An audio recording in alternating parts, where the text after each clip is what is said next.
Hi, I'm Jared Chester, part of the Beck's PFR team in our London, Ohio site, and today we're looking at our fungicide foliar study on corn. Every year we get the question come tassel or silking time as far as whether we should apply a fungicide and if we think it will pay. So we wanted to bring you some actual scouting and observations before the combine rolled to show you what we're seeing in this plot today.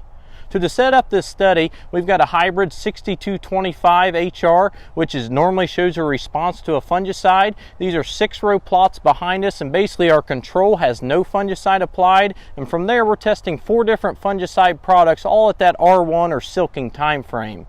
So we've got Delaro, Trivapro, Zalera, and Preemptor. So let's go in and see some of the visual differences.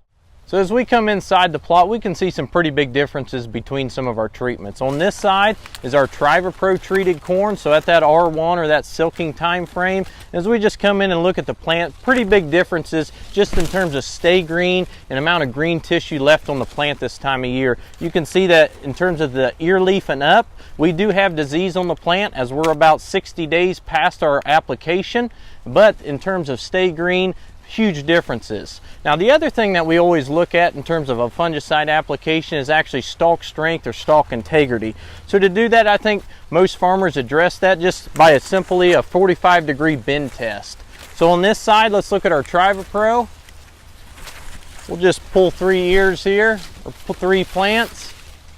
All 3 snap back. Let's just go to our control or our non-treated fungicide pass.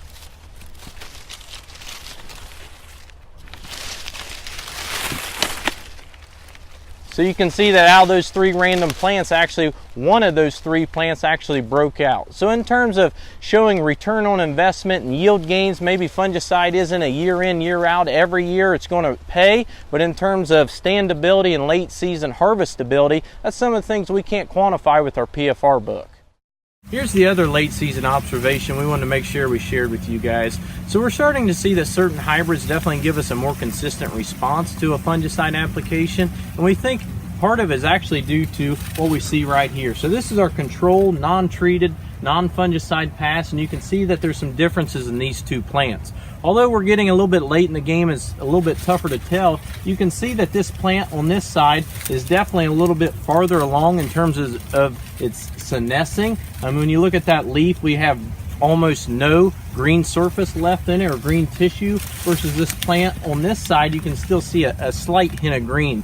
The other differences we see are in terms of the stalk health and strength, and we can see that this plant on this side looks like it almost just prematurely died. And that's what we're seeing, that some of these hybrids that have a greater tendency of premature death are the hybrids that we really need to target with our fungicide applications, as they give us more yield. And we think that it's actually due to prolonging that life and giving us a deeper kernel. Basically those added bushels are just coming in kernel depth.